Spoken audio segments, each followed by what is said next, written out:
selesai. Jadi for the electric field, maybe I think we can only discuss the exercise. Then we're going back to inshallah we're going back to light, yeah, interference and diffraction. Just wait, I'm preparing the slide.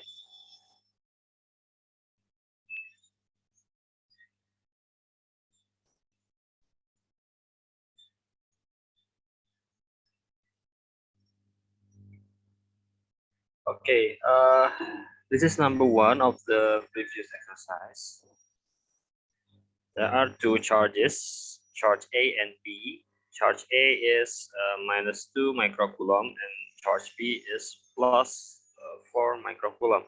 Remember that in this point we don't talking about the force, yeah. We're not talking about the electric force.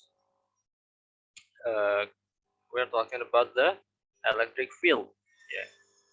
Electric field is related with a point, no matter there's charge or not, ya. Jadi kalau kita ngomongin electric field, medan listrik, berarti itu kaitannya sama titik yang mau kita hitung medan listriknya. Entah di situ ada muatan uji atau enggak, gitu. Because remember that we have two ways to calculate electric field, either with the test charge or without test charge, ya. Karena kan kita punya dua rumus. Kita bisa menghitung medan listrik tanpa muatan uji atau dengan muatan uji. With the test charge, we can use the formula E, the electric field equals to F per Q test. The force between the source charge and test charge and divided by the amount of charge of the test charge, ya. Jadi F dibagi Q test, gaya interaksi antara si sumber sama si muatan uji, muatan sumber sama muatan uji dibagi dengan besar muatan ujinya, ya. Tapi bisa pakai rumus lain. Another one is E, the electric field equals to K times Q surge per R, which R is the distance between the surge charge and the point which we want to calculate the electric field there, ya. Okay, in this problem A and B is source charge. Ini dua-duanya sumber, ya. Jadi salah satunya bukan muatan tes. Karena yang diminta adalah what is the magnitude and direction of the electric field at the point P between two charges. Jadi di antara A and B ini ada point P. That is 20 cm from point A. Jadi 20 cm berarti di sebelah kanan A itu ada ada point P, tapi nggak ada charge-nya di situ, ya. Jadi kita mau ngitung kuat medan listrik or electric field strength at point P. Remember that P is point, not a charge, ya.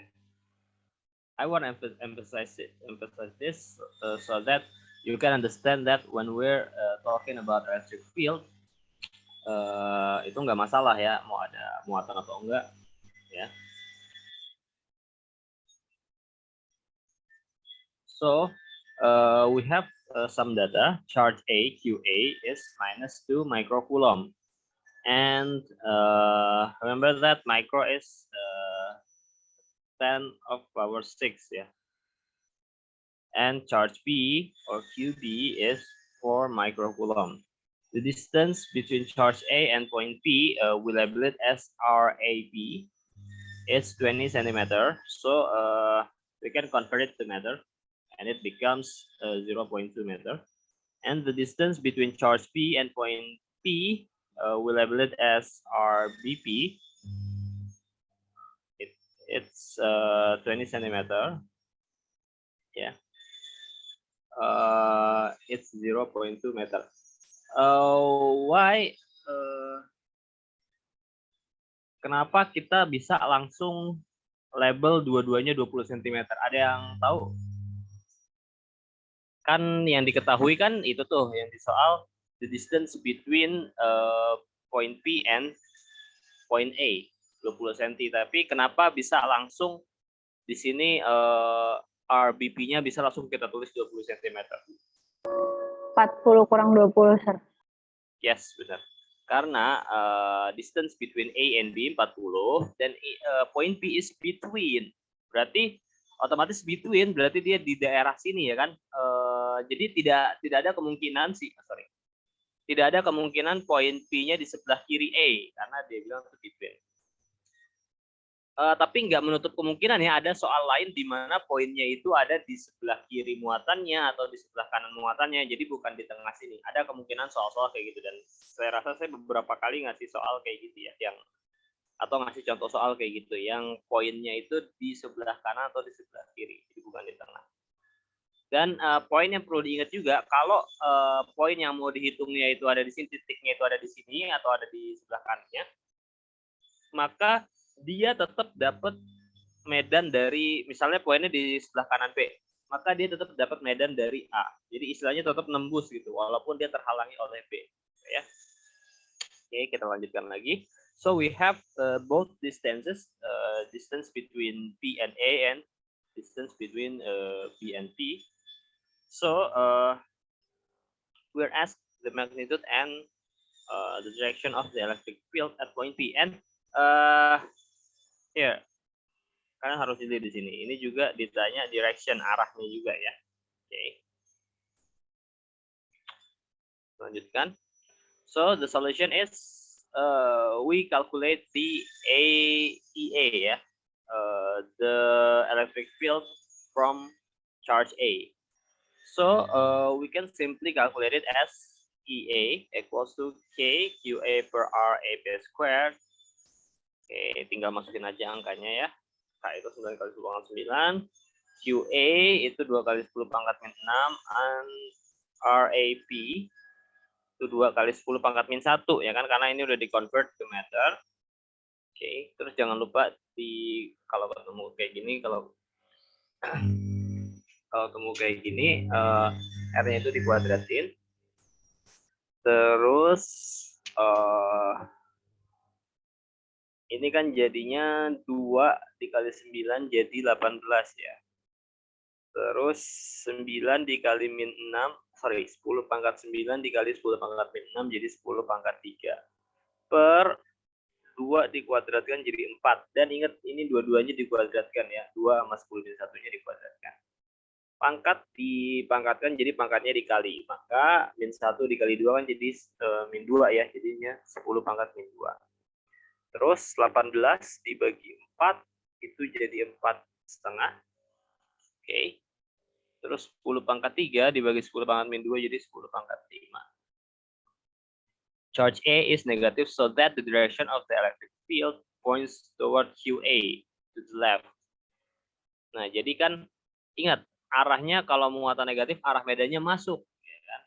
Walaupun di sini nggak ada test charge, tetap arah medannya masuk ya. Berarti ini arah medannya ke kiri. EA electric field of charge A itu arahnya ke kiri ya. Oke, karena dia masuk ke dalam muatan. Now we calculate the electric field of B ya at point P. So the electric field exerted by charge B on point P, tinggal kita masukin ya, EB equals to K QB per R BP squared. Berarti ini tinggal disubstitusi aja angkanya, 9 kali 10 pangkat 9 K-nya. QB-nya kan 4 mikrokulom ya. 4 kali 10 pangkat min 6. Terus per itunya tadi sama ya, distance-nya sama, tinggal dimasukin angkanya.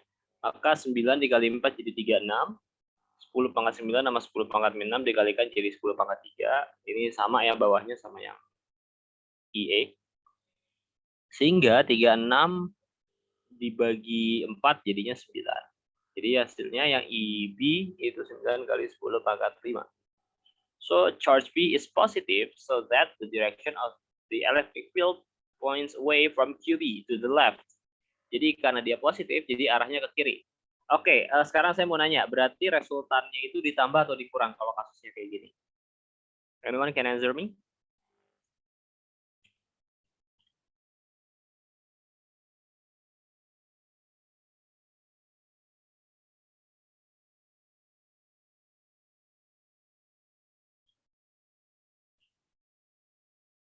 Ini kan yang kalau A arahnya masuk, dia berarti ke kiri. Yang B juga arahnya ke kiri, berarti dia searah. Remember that electric field strength is a vector quantity. Okay. Dia punya arah ya. It has magnitude and direction. Jadi dia punya arah dan di sini in this case the direction is to the left ya. Both EA and EB the directions are to the left ya. Arahnya sama-sama ke kiri karena di searah berarti vektor-vektornya ditambah ya. So the total electric field at point A is E. E denotes the total ya or the resultant of electric field. E equals to EA plus EB ya. Oke, berarti tinggal ditambahin aja. EA-nya tadi 4,5 kali 10 pangkat 5, EB-nya 9 kali 10 pangkat 5. Dijumlahin jadi 13,5 kali 10 pangkat 5. And the unit for electric field is Newton per Coulomb ya. Because it's basically the force divided by test charge ya. Basically kayak gitu. Jadinya satuannya Newton per Coulomb. And the direction of the electric field points toward QA ya, itu to the left karena dia ya karena EA-nya ke kiri, EB-nya ke kiri ya udah berarti ya resultannya emang ke kiri kan. Ya, gampangannya saling menguatkan gitu ya. Bukan saling menguatkan sih, jadinya jadi tambah besar ya resultannya karena kan dia berupa penjumlahan. Oke. Sampai sini ada yang mau ditanyain dulu?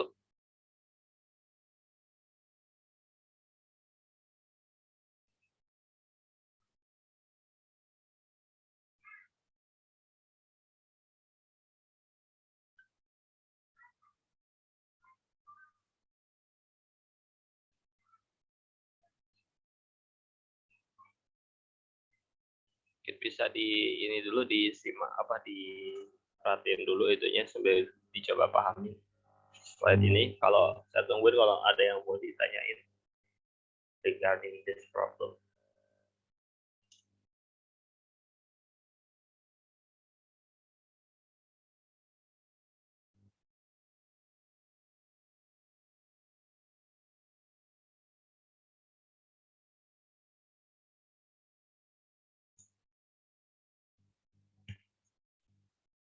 Oh iya, coba saya mau tanya nih.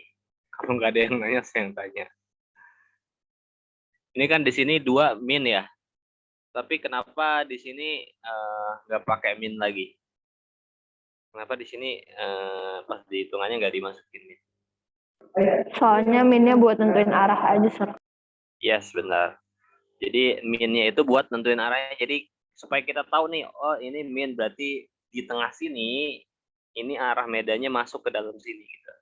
Jadi karena dia udah dipakai buat nentuin arah, maka udah nggak ini lagi, udah nggak perlu dimasukin lagi dalam perhitungan gitu. Oke. Thank you Devinda, bagus sekali. Oke, kita next ya kalau gitu.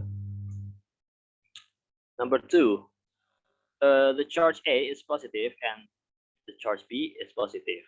Okay, both are positive ya, dua-duanya sama-sama positif. So that the magnitude of the electric field is 0 located at point P, at the point between both charges. The magnitude of the electric field is 0 at. Jadi gini, ini kan dia sama-sama positif ya. Both QA and QB is positive. So the direction of the electric field is moving away atau dia keluar gitu ya. It's radial ya. Kan dia radial. Nah, ini berarti dia gampangannya kayak menjauh arahnya ya. Direction seems like moving away from the charge. Okay, both for QA and QB. In the point between these two charges, the direction of electric field from point A seems like moving away to the right, and the direction of electric field from QB also seems moving away from the QB. So the direction is to the left. Jadi yang ini ke kanan, yang ini ke kiri, dia berlawanan arah. Kalau berlawanan arah, remember that in case of vector, if the two vectors is in different direction or in opposite direction, so the resultannya gimana? Masih ada ingat? Dikurangi ya. Kalau dia itu berlawanan arah, berarti resultannya dikurangi. Nah, ketika resultannya dikurangi, there's a possibility in a point where the resultant or the total field is zero, ya kan? Karena kalau dikurangi ketika yang kanan sama yang kiri itu nilainya sama, ketika dikurangi kan jadi nol. So there's a possibility in a point which the electric field can become zero ya, jadi bisa jadi nol. So the clue is, in the case of where electric field is zero, the clue is EA equals to EB, ya kan? Karena kalau EA-nya sama kayak EB nilainya, maka ketika dikurangi kan hasilnya nol ya. Oke, jadi clue-nya kayak gitu. Jadi tentu gini, kalau dia udah bilang atau dia soalnya suruh nyari poin di mana itu nilainya nol, electric field-nya nol, udah kalian nggak usah tentuin, maksudnya nggak usah cari arahnya, nggak usah ngegambar arahnya, karena tentu ketika itu nol, tentu dia berlawanan arah ya. Jadi kalian langsung ingat aja clue-nya, berarti kalau nol ya EA-nya sama kayak EB-nya. Okay. Here we have some data, charge A, QA. It's plus 20 microcoulomb. Yeah. So you can convert it to coulomb with the standard unit. Yeah. And charge B, QB is 40 microcoulomb. Yeah. And you can also convert it to coulomb. And K, I think it's easy for you to remember the number. It's 9 times 10 of power 9 Newton meter squared per coulomb squared. This is actually the unit of K. Yeah? Just another insight for you. And the distance between charge A and charge B is 20 centimeter. So you can convert it, or maybe you can convert it in the last step. Jadi gini, kalau untuk soal kayak gini, ini cenderung caranya pakai perbandingan. Jadi you can choose, you can convert the unit of sebenarnya coulomb juga bisa ya kalau mau di convertnya belakangan. Untuk soal ini ya bocoran cara ngerjainnya pakai perbandingan sebenarnya. Jadi untuk soal-soal dengan perbandingan, kalian bisa memilih either kalian mau langsung convert dari awal satuannya atau mau di ending di convertnya. Kalau saya sih lebih milih sebenarnya di ending gitu buat convertnya. Cuman ya kalau masalah proses perhitungan istilahnya saya serahkan ke kalian ya, kalian nyamannya gimana gitu. Saya nggak mau mengintervensi kenyamanan kalian dalam menghitung. Oke. Jadi in this case ini satuannya belum di-convert dulu. Oke. Satuan untuk yang distance-nya belum di-convert dulu. Insight tambahan lagi. Perbandingan itu kalian bisa milih convert-nya mau duluan atau belakangan, kecuali pada kasus suhu ya.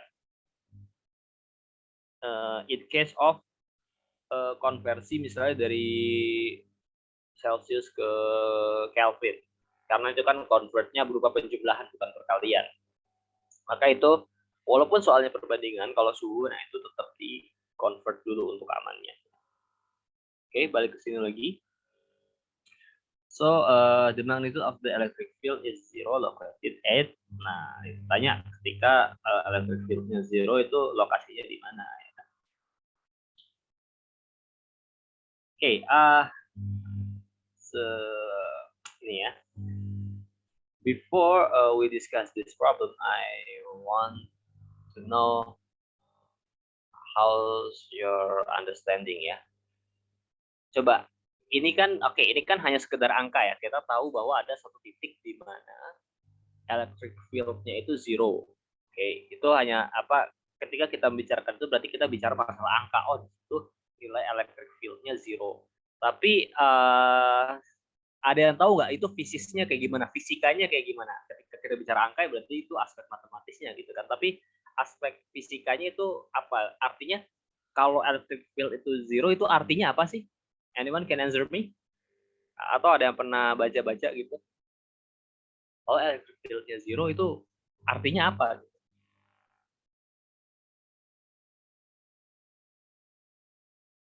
Nilai yang satu sama kayak nilai yang kedua. Ya itu bisa lah. Itu sebenarnya lebih ke sebabnya ya. Sebabnya dia zero karena nilainya sama. Tapi akibatnya, sebenarnya pertanyaan saya lebih ke akibatnya. Oke, saya bocorin deh. Akibatnya adalah ketika ada muatan di titik itu, maka muatannya tidak terpengaruh. Jadi muatannya tetap diem. Jadi gini, electric field itu implikasinya atau akibatnya itu adalah ketika muatan ditaruh di medannya, maka dia akan mengalami gaya gitu. Itu akibatnya, makna fisiknya tuh kayak gitu. Artinya, jadi ketika kayak ini aja, kayak magnet ketika ditaruh di medan magnet, dia akan merasakan efek magnetik gitu kan. Begitu juga muatan listrik, ketika ditaruh di medan listrik, dia akan mengalami efek listrik, yaitu berupa gaya. Nah, kalau tidak ada medan listrik, ya berarti si muatan tuh nggak terpengaruh efek listrik gitu ya. Dia kalau dia diam ya dia diam aja kalau nggak ada faktor yang membuat dia bergerak gitu kan. Nah, maka akibat dari electric field itu zero itu adalah medan listrik muatan listrik kalau ditaruh di situ ya dia diam aja gitu, dia nggak akan terjadi interaksi gaya kayak gitu normally ya. Jadi misal nih di titik tengah sini, bukan tengah ya, di antara titik ini ada suatu titik di mana medan listriknya zero. Taruhlah misalnya di titik ini misalnya muatan listriknya 0 gitu. Ya berarti kalau ada muatan ditaruh di sini, dia tidak mengalami gaya listrik walaupun di kanan kirinya ada muatan. Walaupun kan di kanan kirinya ada muatan E, muatan B gitu. Tapi karena tadi misalnya di titik ini dia udah 0, ya udah berarti dia nggak dapat gaya listrik gitu. Itu implikasi atau akibatnya dari suatu titik yang medan listriknya 0. Okay. So I encourage you to read more about this topic ya. Okay. Because ya itu ya remember that you're a chemistry student, so I think you have to be different ya. Okay. Kita balik ke pembahasan. So the solution now we want to calculate the EA ya, the electric field of charge A to point B at point B. So we can simply use the formula EA equals to K QA per R AP squared. Tinggal dimasukin aja angkanya. Nah, karena kita kan ceritanya belum tahu nih si RAP-nya tuh berapa ya kan, karena clue-nya hanya titik P-nya tuh di antara A and B, tapi kita nggak tahu exactly itu dia di mana gitu ya kan titik P-nya. Ya udah kita label aja RAP sebagai A ya, lower letter of A ya, pakai huruf kecil A. Terus ini angkanya kita substitute, K-nya substitute, terus QA-nya juga bisa disubstitute ya kan. Sehingga ini 9 kali 20 jadi 140. 10 pangkat 9 sama 10 pangkat 6 jadi 10 pangkat 3. Oke.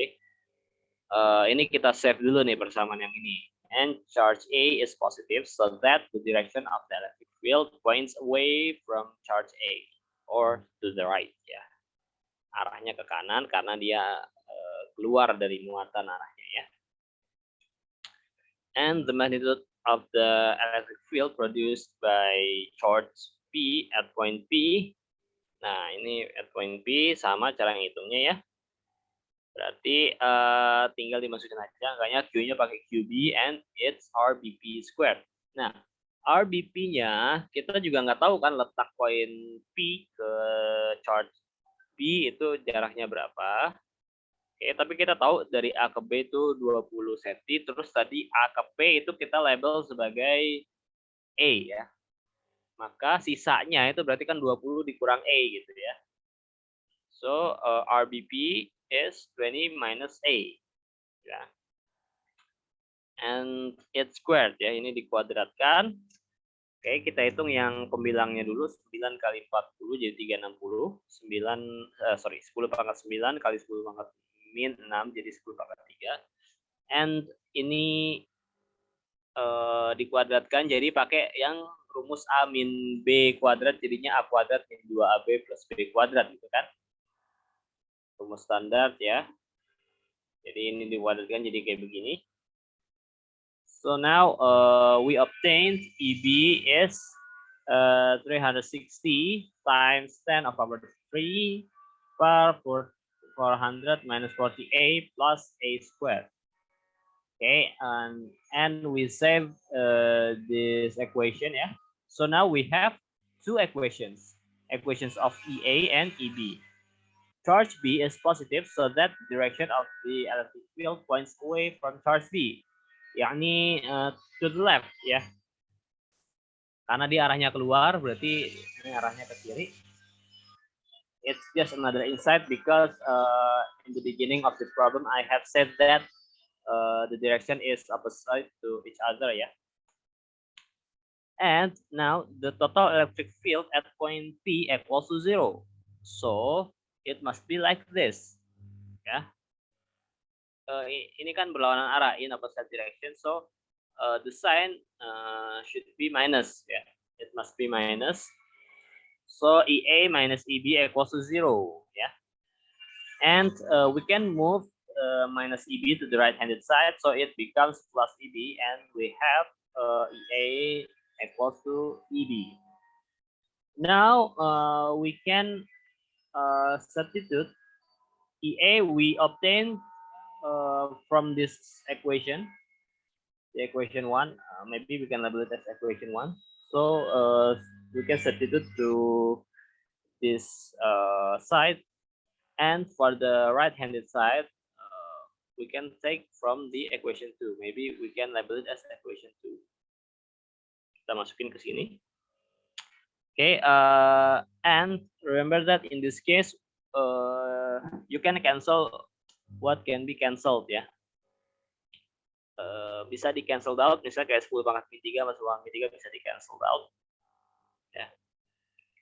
Terus 180 sama 360 juga bisa kan, ini jadi 1, ini jadi 2. So we're left with this expression. 1 per A squared equals to 2 per 400 minus 40A plus A squared. Berarti ini tinggal kita kali silang, ya kan. Kita kali silang sehingga ini dikalikan 1 jadinya nggak berubah. Terus ini dikalikan A squared times 2A. It becomes like this. Nah, ini tinggal di arrange aja persamaannya sehingga dia bisa membentuk persamaan kuadrat. Remember that the standard quadratic equation is one side is 0, ya. Jadi standar untuk persamaan kuadrat itu salah satu ruasnya itu 0, ya. Jadi yang lain nih ini kita pindahin ruas semua, ya. Oke, jadi kayak begini. And maybe it's more easier for us to solve this equation with the factor of the quadratic term is 1, ya. Jadi kita bikin ini kan juga bisa dikurangin, ya. 2A minus A, 2A squared minus A squared jadi 1, ya kan. So we left with this expression of quadratic equation. Ini bentuk persamaan kuadratnya ya. Anyone still remember how to, ada yang masih ingat nggak how to solve quadratic equation?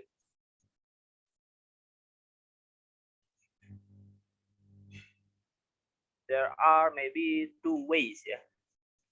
Two ways to solve this kind of problem. Ada dua cara untuk menyelesaikan persamaan kuadrat. Ada yang masih ingat?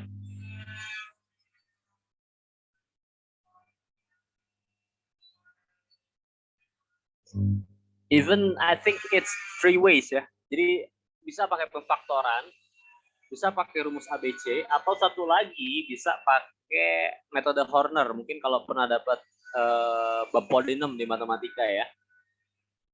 Tapi kita pakai rumus ABC aja ya.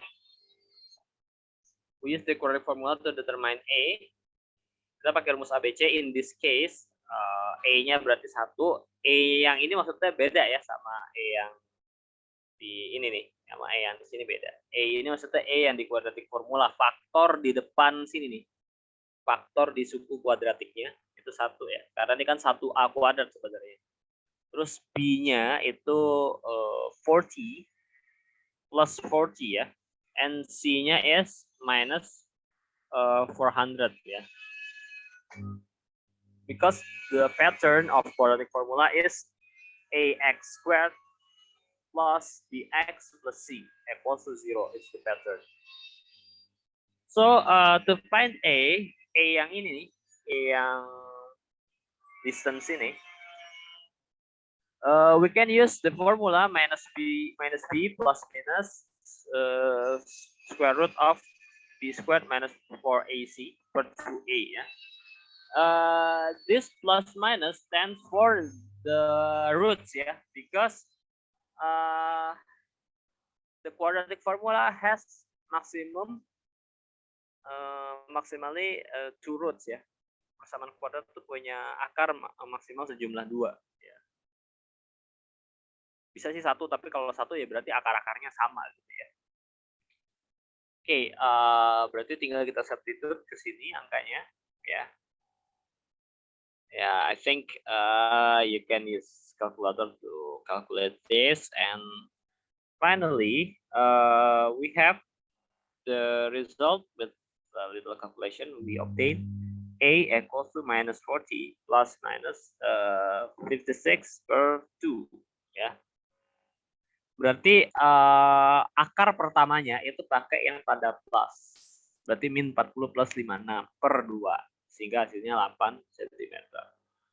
Tapi untuk yang akar keduanya itu, ini harus akar 2, itu nih harusnya ya. Akar keduanya itu pakai yang minus, karena di sini kan plus minus.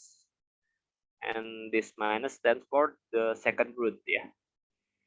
So it's minus 96 per 2, and the result is minus 48 cm. And the magnitude of the electric field is 0 located at 8 cm from the charge A or 12 cm from the charge B. Jadi yang kita pakai adalah yang 8 cm. Kita nggak pakai yang yang min 48 ya kan. Karena kan istilahnya distance antara A sama B-nya aja kan ini ya, 20 cm. Kalau 48 ya berarti udah molos ke kanan. Dan ini minus berarti artinya kalau asumsi saya minus ini berarti dia di sebelah kiri sini ya. Karena kan yang 8 ini berarti kan di sebelah kanannya gitu kan. Ini acuan titik nolnya di sini, maka kalau dia ke kanan ya kan, itu plus, berarti yang min 48 itu di sebelah sini gitu. Dan ini enggak kita pakai, jadi yang kita pakai salah satu ya, karena kita mau nyari poin yang between A and B. So karena A itu adalah RAB, jarak dari A ke B, maka ini 8 cm di sini ya, berarti sekitar sini mungkin 8 cm di sini. Jadi kalau dihitungnya dari B ya tinggal 20 dikurang 8.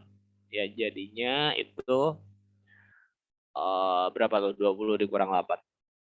12 ya, 12 cm. Seperti itu. Okay, until here, maybe it's a little bit complicated.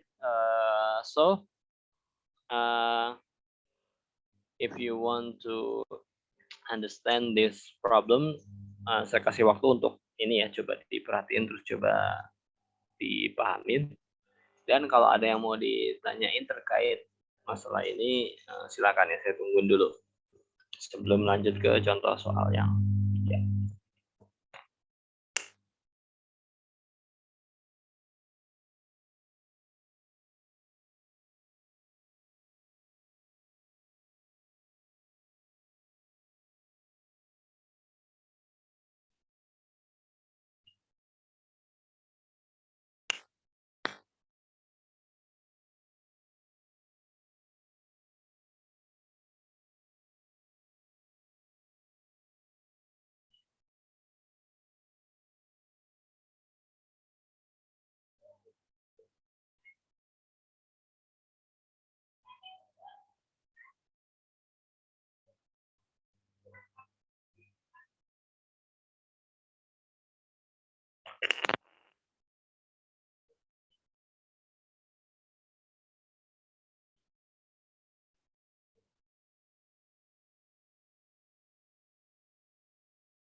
Oh ya, for your information ya, sekedar informasi soal-soal untuk yang itu final examnya ya sesuai kayak yang biasa saya kasih kayak di unit test atau contoh soal aja ya, nggak keluar dari model-model kayak gitu, kecuali kalau untuk yang ini ya apa namanya, deformation of solids itu saya bikin sendiri gitu, karena kan waktu deformation of solids kalian masih sama Mr. Atur ya, saya nggak tahu Mr. Atur masih soalnya kayak gimana gitu, intinya itu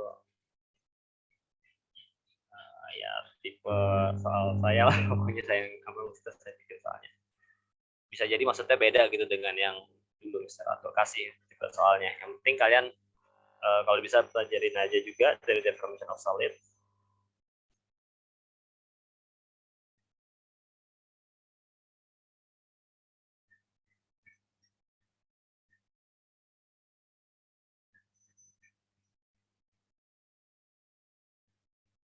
That's what it is. One of the important thing is you can analyze the problem, solve it, and the more important is you grasp the concept. Oke, kalau nggak ada pertanyaan terkait soal ini, kita next. Ya. This is the last number of the exercise. According to the figure below, where the point P is located, so that the magnitude of electric field at point P is 0 ya. Ini berarti sama modelnya kayak tadi. Ya, ini ditanya posisi di mana dia 0 ya. Tapi kalau kita lihat, ini kan ini plus. Plus berarti arahnya keluar. Dan ini arahnya masuk ya. Oke. Jadi yang di tengah sini atau yang di antara Q1 sama Q2 justru ini searah. Kalau dia searah berarti dijumlahkan. So ini apa namanya? There's no probability. Normally there's no probability the zero field is between Q1 and Q2 ya. Jadi normalnya nggak mungkin si medan yang nilainya 0 itu di tengah sini. Either it's in the left or in the right ya. Karena kan kalau misalnya di sebelah kanan, dia kan tentu jadi ini ya, jadi berlawanan karena yang Q1-nya arahnya keluar, yang ini arahnya masuk. Berarti kalau misal titiknya di sebelah kanan, berarti yang Q1-nya ini mengarah ke kanan, yang Q2-nya mengarah ke kiri. Nah, di sini dia berlawanan arah mungkin untuk menjadi 0. Demikian juga di sini. Kalau di sini yang dari Q1-nya ke kanan karena masuk, yang dari Q2-nya arahnya ke kiri karena kan arahnya keluar yang ini. Oke. Jadi dia bisa di kanan atau bisa di kiri. Nah, but I want to give you one more clue. The clue is dia dekat dengan yang 4 mikrokulom, ya kan? Karena kenapa yang 0 itu dekat ke yang 4 mikrokulom? Karena kalau dia dekat ke 9, tentu si 9 ini dominan kan, 9 ini muatannya besar, terus misalnya jaraknya dekat, ya tentu dia ketarik gitu. Yang ini udah kecil, muatannya kecil, terus jauh lagi, tentu medan dari sini lemah. Tapi kalau dia di sebelah kanan, dia bisa saling menyeimbangkan. Yang Q2 walaupun muatannya kecil, tapi jaraknya besar, ya kan? Bisa diimbangi oleh Q1 yang muatannya besar, tapi jaraknya jauh. Oke, so di sini kita bisa figure out bahwa titik yang medannya 0 itu di sebelah kanan sini, yang dekat dengan muatannya yang kecil.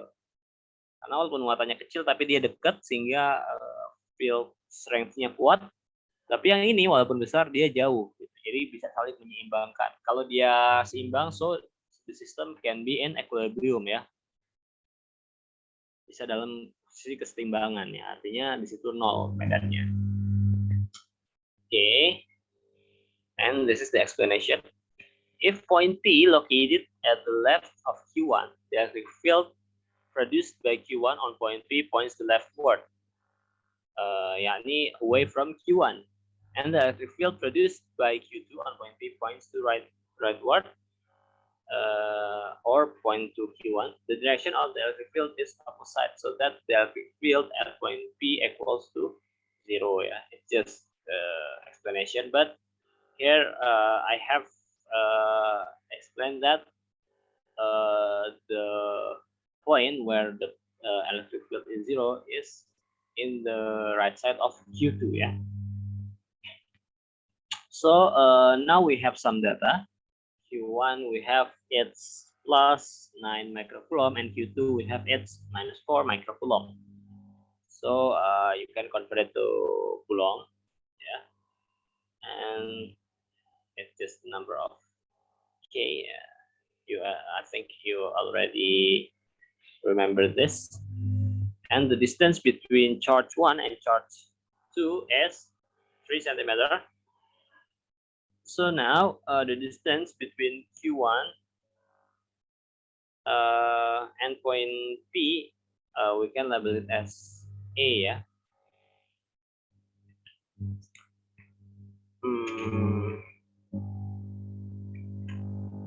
It's just general ini ya, it's just general case. So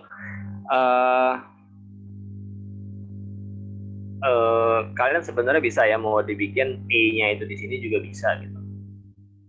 Tapi ini general case aja. Bisa dibikin dia dari sini ke sininya A, terus between Q2 and point P itu dibikin 3 plus A. Jadi kalau antara Q2 sama ini dibikin 3 plus A, of course si ini apa A-nya tentu jadi negatif ya. Oke. Karena kan apa namanya sebenarnya kan lebih enak sih ngitungnya ini ya apa namanya. Yang ini dibikin A, terus yang ini 3 plus A. Ya, cuman ini sebenarnya saya ngambil dari orang sih ya. Cuman dia metodenya pakai gini. Ya kita ikutin aja alurnya. And kalau kayak gini berarti bisa dapatnya si A-nya jadi negatif. Oke, kita ikutin aja dulu alurnya. So the solution is point P located at leftward of Q1. Ini acuan ini jadi gini. I hope you're not confused ya. Ini hanya sekedar acuan. Ini dibikin point P-nya di sebelah sini. Point P-nya dibikin sebelah sini. Berarti arah ke kiri dari Q1 itu adalah positif. Sehingga seandainya nanti A-nya dapatnya negatif, berarti point P-nya di sebelah kanan. Gitu ya. Oke. Tapi kita sekedar hitung aja. Itu makna fisiknya mungkin nanti kita jelasin di belakang. Oke. Ini bisa kita masukin ya rumusnya. Pakai rumus biasa. The standard formula. E1 it's K times Q1 per R1P squared, and it can be easily substituted. Bisa disubstitusi secara mudah angkanya. Q1-nya berarti 9 ya, kita masukin. Terus A squared remains A squared ya, tetap A squared. Sehingga 9 dikali 9, 81 ya. And 10 pangkat 9 sama 10 min 6 jadi 10 pangkat 3. The charge is positive and Q1 is positive, so the direction of the electric field to the leftward ya.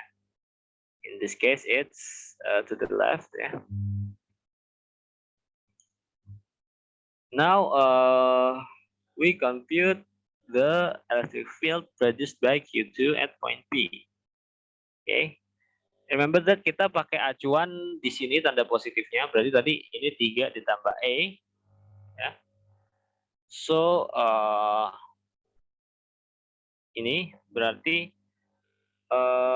kita masukin aja angkanya, Q-nya adalah 4 kali 10 pangkat min 6. Terus ini berarti kita pakai tetap 3 plus E. Oke.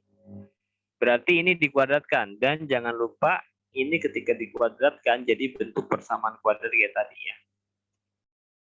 Okay, the charge is positive and Q2 is negative, so that direction of the electric field to rightward ya. Ini arahnya jadi ke kanan sini kan masuk ya. And now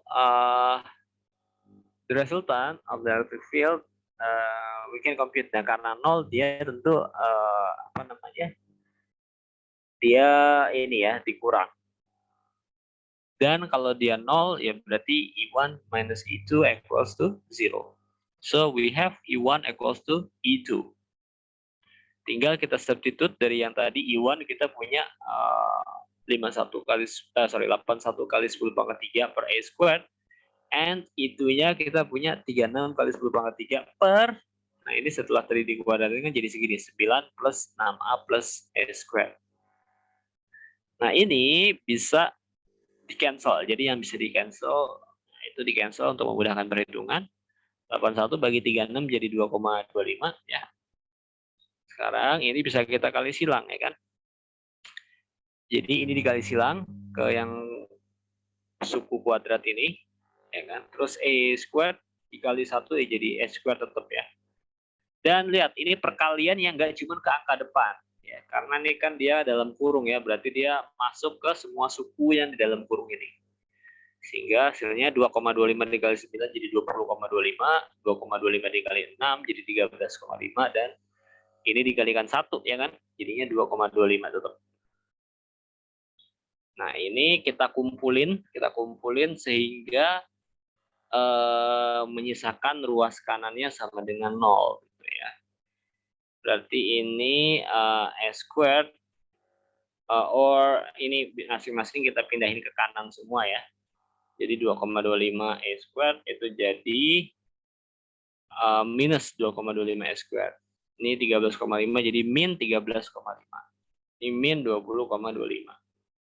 So we're left with this expression. It's minus 1.25 A squared minus 13.5A minus 20 minus 25 equals to 0.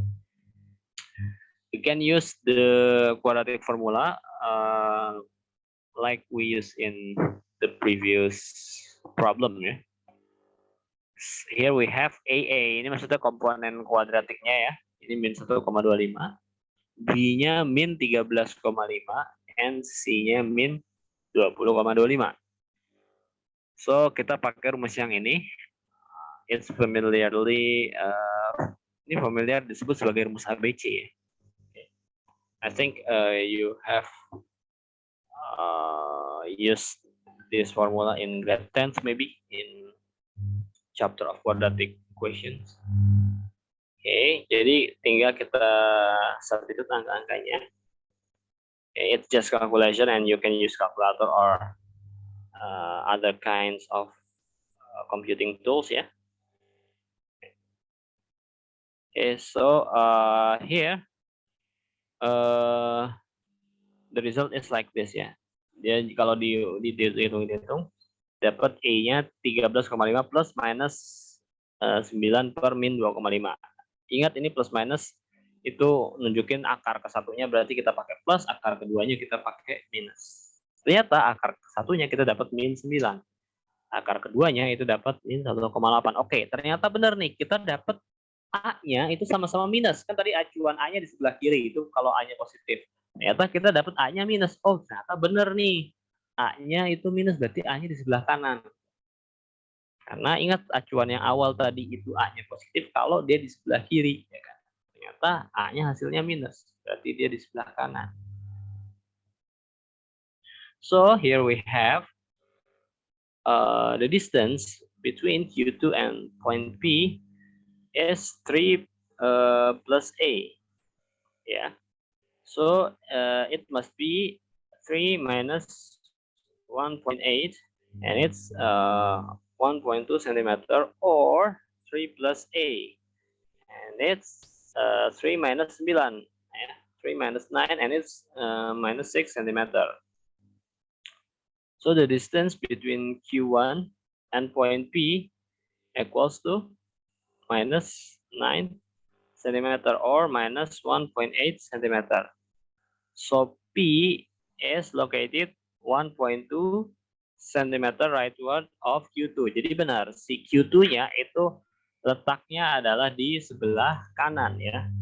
1,2 cm di sebelah kanan. Oke. Kayak gitu. Atau sebenarnya sih lebih enaknya ini ya, apa namanya, biar nggak ribet ngitungnya langsung gitu. Dari awal kalian udah pakai acuannya di sebelah kanan sini. Ini sebenarnya cara kayak gini, in this case kalian nggak tahu, misalnya belum tahu konsep ini kalau kayak gini lokasinya sebelah kanan atau sebelah kiri ya. Kalian belum tahu konsep yang kalau saling menyeimbangkan kayak tadi yang kayak saya bilang di awal. Oke. Until here, silakan coba dipahamin dulu. If you have any question, silakan ditanyakan ya. Saya tungguin.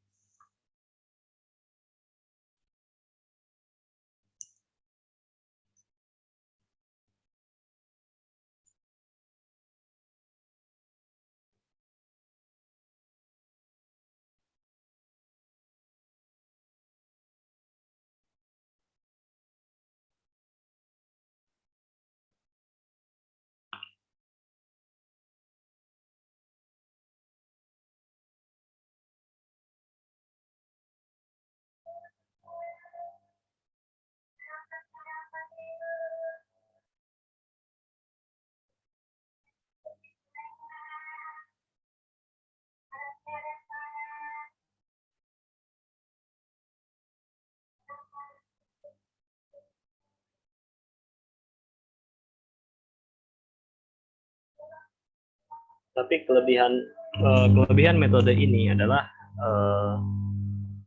ini apa namanya, kalian bisa dapat semua kemungkinan di mana medan listriknya 0 gitu. Karena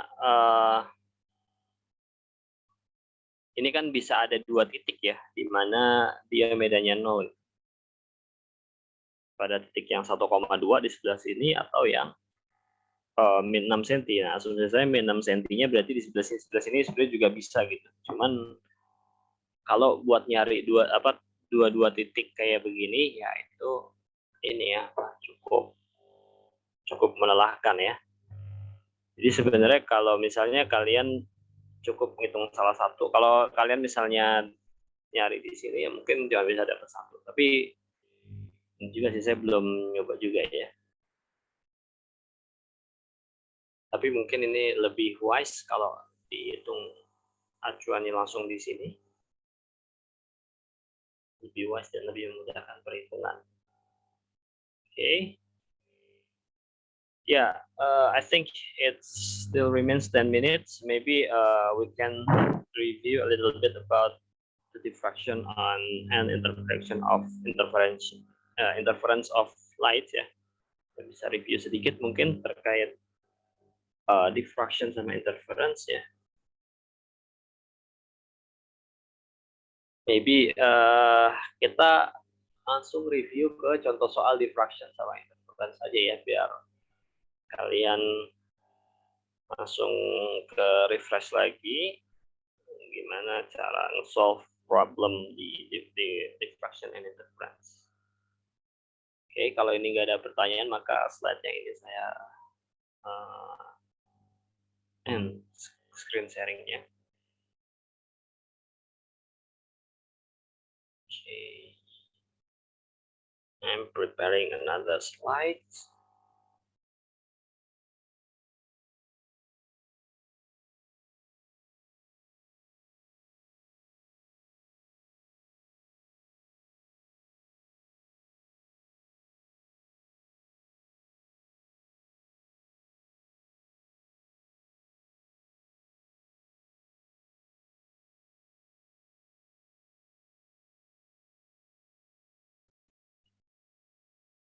Oke, slide ini kalau saya nggak salah pernah saya share di Google Classroom. So I just repeat explaining it. Saya hanya mengulang bahasan aja ya.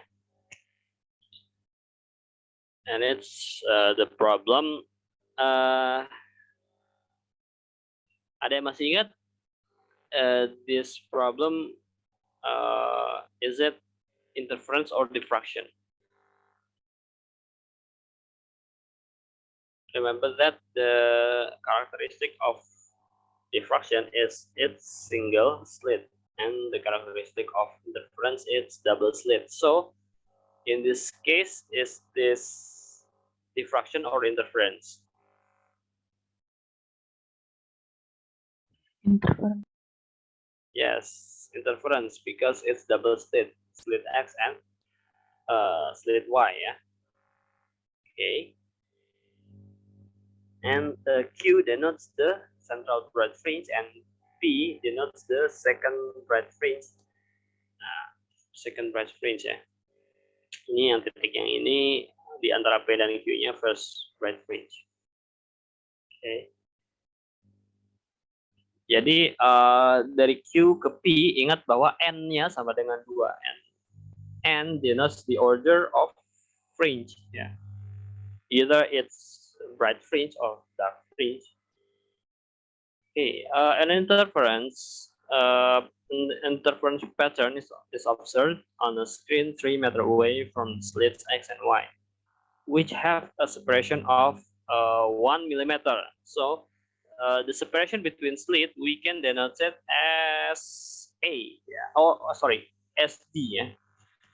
Because we can use the formula d sin theta equals to n lambda or dy per L equals to n lambda ya. So ini jadinya 1 milimeter ya d-nya. Nah, we can use this formula dy per L equals to n lambda, d-nya tadi 1 milimeter. Kalau di convert jadinya 1 kali 10 pangkat min 3 meter. Oke, y-nya itu berarti jarak dari Q ke P ya. Berarti ditanya adalah y-nya. And L is the distance between screen and the slits ya.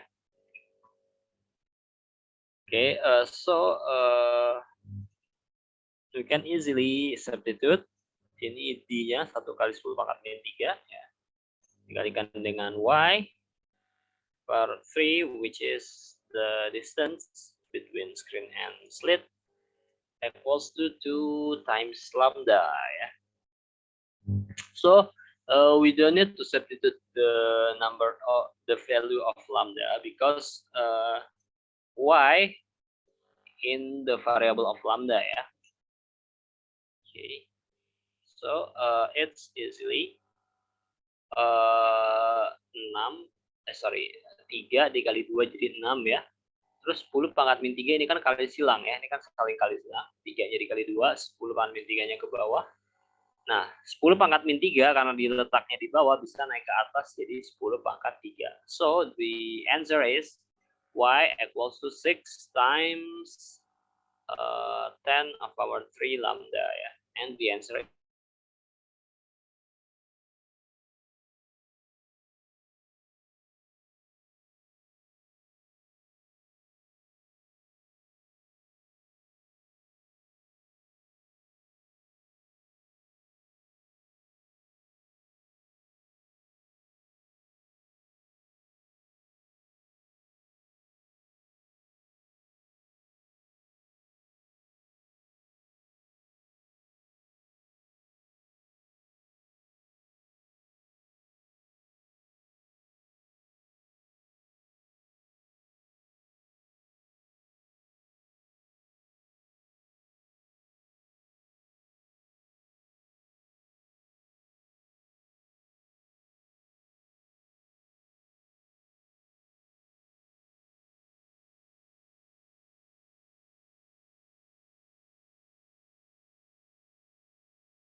okay. I'm so sorry. Seems like my connection is not stable.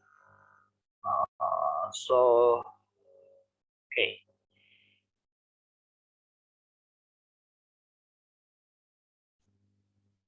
Okay.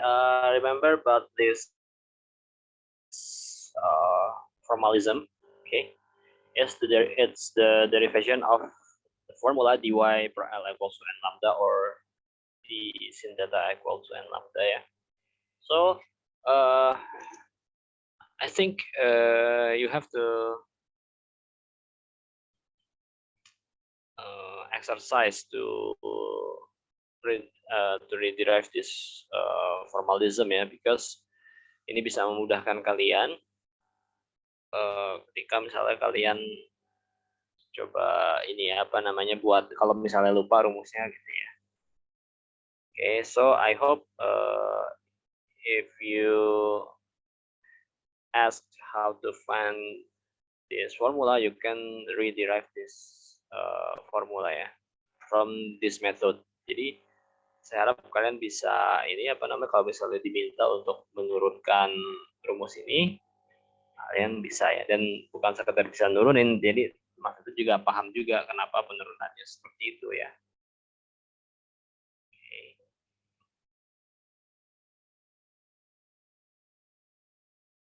Terus juga ingat untuk minimum kalau untuk interference ya. Kalau untuk maximum order, so you can use the standard formula, and for minimum order or the dark fringe, you can use this formula with the minus a half ya, minus setengah. Oke, karena kan order gelap itu, dark fringe itu kan selalu satu order di bawah order terang ya. Sorry, selalu di bawah order terang, dan itu kalau dari central bright fringe ke first bright fringe itu hitungannya 1, ya berarti kalau yang gelap gelap itu kan di bawahnya dia ya, berarti hitungannya setengah. Itu makanya kenapa dia ada min setengah untuk minimum order or the dark order or the dark fringe ya. Okay, previously I have shared this slide to the Google Classroom, so maybe you can read again for the preparation for the final exam. And also it's the unit ya. Okay. Biasanya sih yang keluar nano atau enggak angstrom gitu ya. Micro agak jarang dan pico sangat jarang mungkin ya. Ini latihan yang tadi, and it's another example. Lights of a single wavelength is incident normally onto slits that are 0.2 millimeter apart. Interference fringes are observed on the screen that is 5.4 meter away from the slits, and the distance between successive bright fringes is 12 millimeter. You have to note this word ya, successive. Ini artinya dua pita terang yang berdekatan ya, berarti misal taruhlah misalnya 2 sama 3 ya, berarti kan selisih antara ordernya itu kan 1 ya, berarti you can use n equals to 0 ya, n equals to 1.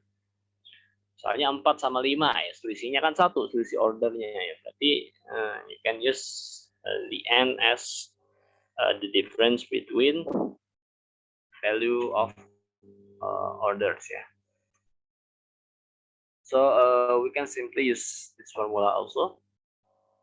And here, okay, I want to emphasize this. It's 1 ya, n-nya 1 karena dia 2 successive bright fringes. And d-nya itu kan ini ya, apa 2 slits part-nya ini nih yang 0,2 mm. 0,2 mm, nah milimeter ke meter itu kan 10 pangkat min 3. Nah 0, ini berarti kan 10 pangkat min 1 ya. 10 pangkat min 1 sama 10 pangkat min 3 jadi 10 pangkat min 4 ya. Y-nya itu adalah si ini, distance between successive bright fringes. Jadi kalau jarak yang berkaitan dengan fringes itu kaitannya dengan Y ya. So it's 12 mm. When we convert it to meter, it becomes 12 times 10 of power minus 3 per 5.4, and it's in meter. It's already in meter, so we can just substitute the numbers into L equals to 1 times lambda, and we can use n as 1 yeah. And the result of this numbers, the calculation of these numbers are 4.44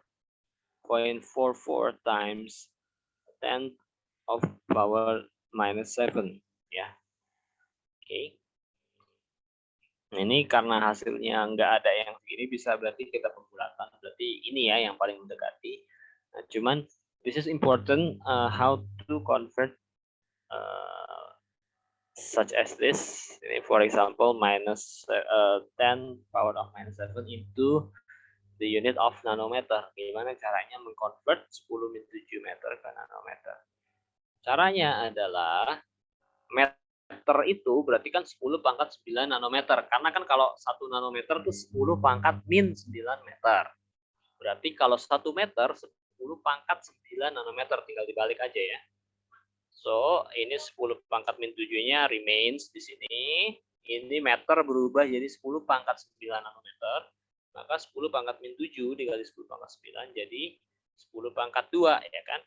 Ini dikali 10 pangkat 2 jadinya 444 nanometer. Hingga hasil yang mendekati the result we can approximate it as 440 nanometer. Oke, sampai sini ada pertanyaan dulu. Maybe this is the last example we discussed for today. And this is the last meeting in this semester. So you have to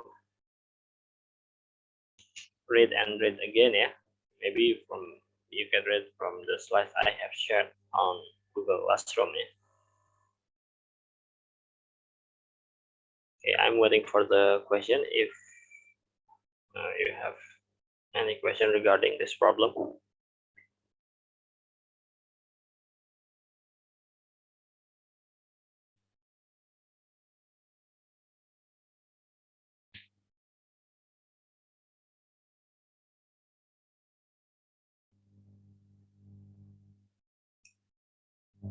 Oke, kalau nggak ada pertanyaan, kita akhiri sampai sini dulu ya.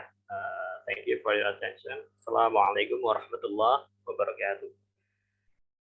Waalaikumsalam warahmatullahi wabarakatuh. Thank you, Thank you, Mr. Sir. Yeah, thank you.